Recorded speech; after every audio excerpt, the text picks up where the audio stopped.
ಬೆನ್ಬಿಡದ ವಿವಾದ ಚರ್ಚೆಯನ್ನ ಮುಂದುವರಿಸ್ತಾ ಪ್ರಶಾಂತ್ ರಾಮ ಅಂತಂದಾಗ ಅಲ್ಲೊಂದು ಭಕ್ತಿ ಶಕ್ತಿ ಇದೆಲ್ಲವೂ ಕೂಡ ಮೂಡುತ್ತೆ ಮನಸ್ಸಿನಲ್ಲಿ ಅಂತನ್ನುವಂಥದ್ದು ಒಂದು ನಂಬಿಕೆ. ಆದರೆ ರಾಮ ಮಂದಿರ ಅಂತನ್ನುವಂಥ ಕೋಟ್ಯಂತರ ಭಕ್ತರ ಕನಸು ನನಸಾಗುವಂಥ ಸಂದರ್ಭದಲ್ಲೂ ಕೂಡ ರಾಜಕೀಯದ ಮಾತುಗಳು ಬರ್ತಾ ಇರೋದನ್ನು ಗಮನಿಸ್ತಾ ಹೋದಾಗ ಲಾಭ ಪಡ್ಕೊಳ್ಳುವಂಥ ಪ್ರಯತ್ನನ ಅಥವಾ ಗೊಂದಲನ ಏನಾಗ್ತಿದೆ ಅಂತ ಪ್ರತಿಭಾ ಅನೇಕ ಬಾರಿ ನೋಡಿ, ಈಗ ರಾಜಕೀಯದವರು ಇರಲಿ ಯಾರೇ ಇರಲಿ ತಮ್ಮ ತಮ್ಮ ಅಭಿಪ್ರಾಯಗಳನ್ನು ವ್ಯಕ್ತಪಡಿಸ್ಲಿಕ್ಕೆ ಸ್ವತಂತ್ರ. ಭಾರತ ಅಂದರೆ ಚಾರ್ವಾಕನಿಗೂ ಸ್ಥಾನ ನೀಡಿದ್ದು ಭಾರತ. ವ್ಯಾಸ ಮಹರ್ಷಿಗಳು, ವಾಲ್ಮೀಕಿ ಅವರು ಬರೆದಿರ್ತಕ್ಕಂಥ ಮಹಾಕಾವ್ಯಗಳಾಗಿರ್ತಕ್ಕಂಥದ್ದು ಕೂಡ ನಾವು ನೋಡಿದ್ದೀವಿ. ಹೀಗಾಗಿ ಅವರವ್ರಿಗೆ ಅಭಿವ್ಯಕ್ತಿ ಸ್ವಾತಂತ್ರ್ಯ ಇದೆ, ನಾನು ಅದನ್ನು ಅಲ್ಲಗಳಿತಾ ಇಲ್ಲ. ಆದರೆ ಮಹೇಶ್ ಚಂದ್ರ ಗುರುಗಳು ಹೇಳಿದಂತೆ ಟೈಮಿಂಗ್ ಏನು ಅನ್ನೋದು ಪ್ರಶ್ನೆ.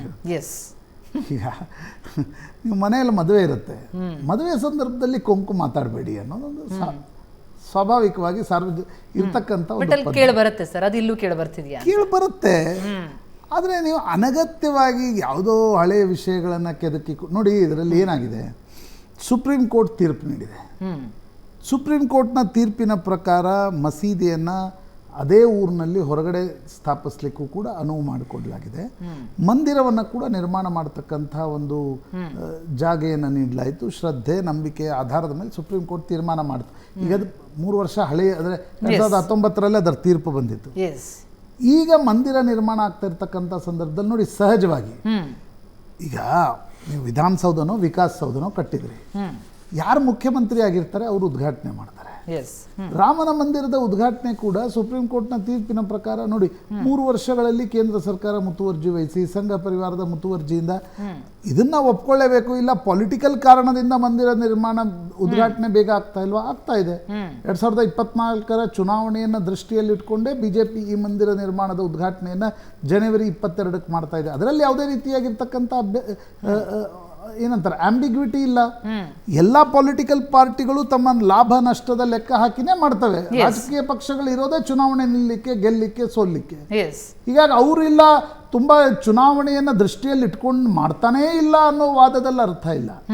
ಆದರೆ ಈ ಮಂದಿರ ನಿರ್ಮಾಣದ ಒಂದು ಧಾರ್ಮಿಕ ಹಿನ್ನೆಲೆ, ದಾಸ್ಯದ ಒಂದು ಸಂಕೇತಗಳು, ಈ ದೃಷ್ಟಿಯಿಂದ ನೋಡಿದಾಗ ಈ ಮಂದಿರ ನಿರ್ಮಾಣಕ್ಕೆ ಒಂದು ತನ್ನದೇ ಆಗಿರ್ತಕ್ಕಂಥ ಒಂದು ಇತಿಹಾಸ ಇದೆ, ತನ್ನದೇ ಆಗಿರ್ತಕ್ಕಂಥ ಮಹತ್ವ ಇದೆ.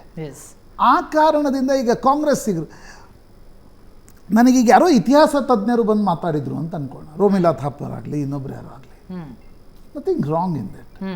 ಅವ್ರವ್ರಿಗೆ ಬೇಕಾದ ರೀತಿಯಲ್ಲಿ ವ್ಯಾಖ್ಯಾನ ಮಾಡ್ತಕ್ಕಂಥ ಅಧಿಕಾರವನ್ನು ಸಂವಿಧಾನ ಕೊಟ್ಟಿದೆ. ಆದರೆ ಈ ಸಚಿವರು, ಶಾಸಕರು, ಇವರು ಯಾವ ಇತಿಹಾಸ ತಜ್ಞರು?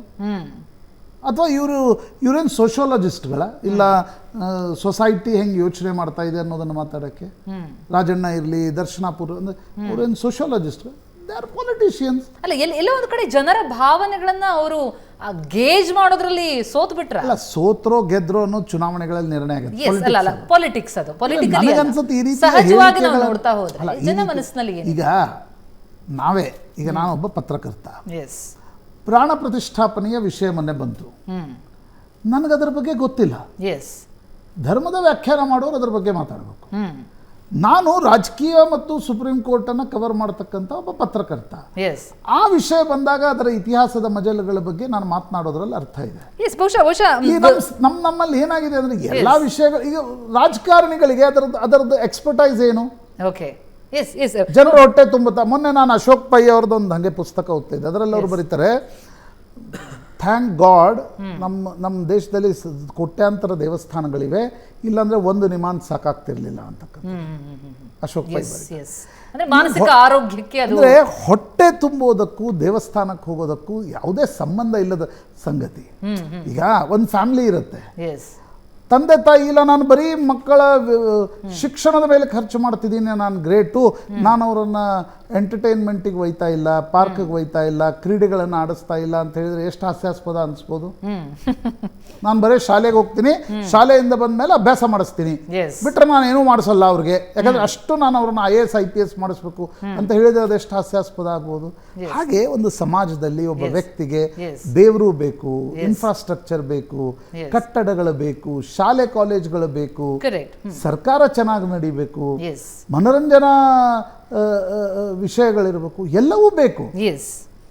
ಜೀವನದಲ್ಲಿ ಎಲ್ಲವೂ ಬೇಕು, ಯಾವ್ಯಾವ್ದು ಬೇಕು ಅನ್ನುವಂತಹ ಆಯ್ಕೆ ಅವರವರಿಗೆ ಮಂದಿರ ದೇವರು ಯಾಕೆ ಬೇಕು ಅನ್ನುವ ಕಲ್ಪನೆಗೂ ಶಾಲೆ ಕಾಲೇಜು ಇನ್ಫ್ರಾಸ್ಟ್ರಕ್ಚರ್ಗೂ ಯಾವುದೇ ಸಂಬಂಧ ಇಲ್ಲ. ಎಲ್ಲದರಲ್ಲೂ ಅದನ್ನು ತರುವಂತಹ ಅಗತ್ಯ ಇರುತ್ತೆ. ಗುರುನಾಥ್ ಮೋಕ್ಷ ಅವ್ರನ್ನ ಕೇಳೋಣ.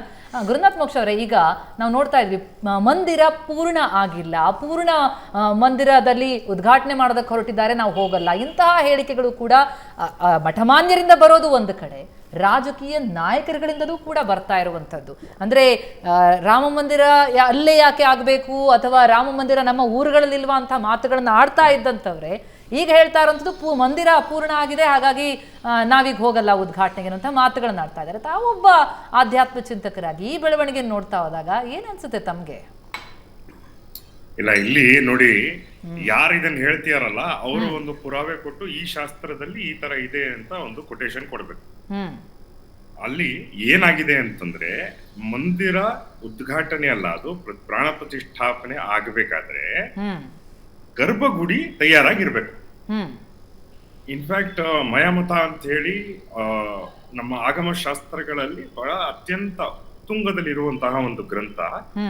ಮಂಡೋದರಿಯ ತಂದೆ ಮಯಾ ರಾಕ್ಷಸ ಅಂತ ಹೇಳಿ ಅವನು ಬರೆದಿರುವಂಥದ್ದು. ಅವನೇನು ಹೇಳ್ತಾನೆ ಅಂತಂದ್ರೆ, ಬೃಹತ್ ಆಕಾರದ ಶಿವಾಲಯಗಳು ಹೇಳ್ತಾರ.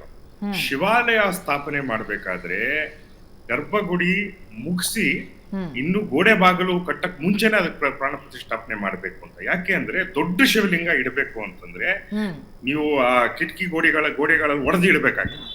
ಸೊ ಫಸ್ಟ್ ಪ್ರಾಣ ಪ್ರತಿಷ್ಠಾಪನೆ ಮಾಡಿ ಆಮೇಲೆ ನೀವು ಬೃಹದಾಕಾರದ ಒಂದು ದೇವಸ್ಥಾನಗಳನ್ನ ಪೂರ್ಣ ಮಾಡಿ ಅಂತ ಹೇಳ್ತಾರೆ. ಮಧ್ಯಮ ಇರುವಂತಹ ಶಿವಲಿಂಗಗಳನ್ನ ಅರ್ಧ ರೆಡಿ ಮಾಡಿ ಪ್ರಾಣ ಪ್ರತಿಷ್ಠಾಪನೆ ಮಾಡಿ, ಸಣ್ಣ ಲಿಂಗ ಆದ್ರೆ ನೀವು ಸಂಪೂರ್ಣವಾಗಿ ದೇವಸ್ಥಾನ ಕಟ್ಟು ಪ್ರಾಣ ಪ್ರತಿಷ್ಠಾಪನೆ ಮಾಡಿ ಅಂತ ಹೇಳಿ ಒಂದೊಂದು ದೇವಾಲಯಕ್ಕೆ ಒಂದೊಂದು ಆಗಮಶಾಸ್ತ್ರಗಳು ಕೊಟ್ಟಿದ್ದಾರೆ.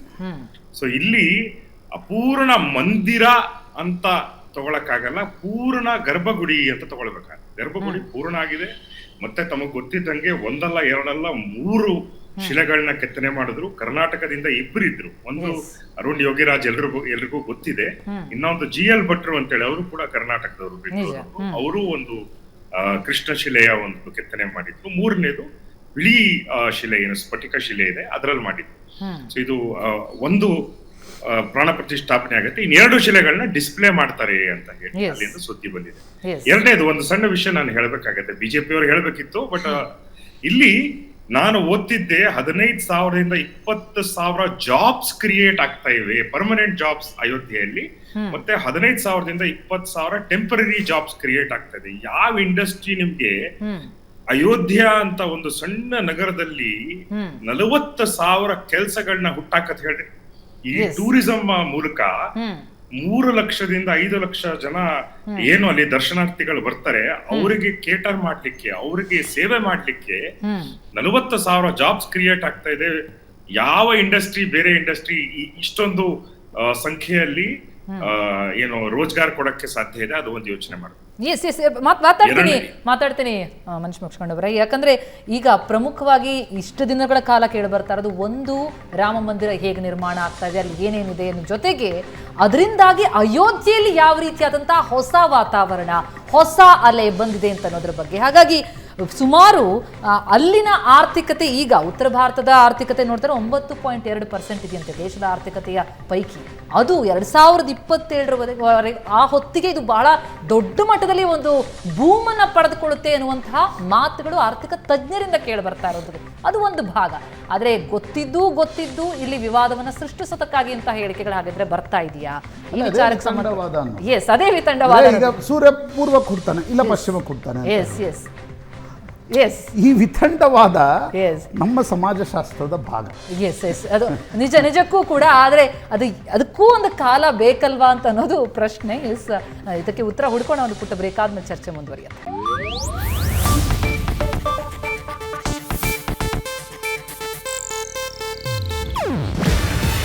ಇದು ಏಷ್ಯಾನೆಟ್ ನ್ಯೂಸ್ ನೆಟ್ವರ್ಕ್ ಪ್ರಸ್ತುತಿ. ನೀವು ನೋಡ್ತಿದ್ದೀರಾ ಏಷ್ಯಾನೆಟ್ ಸುವರ್ಣ ನ್ಯೂಸ್.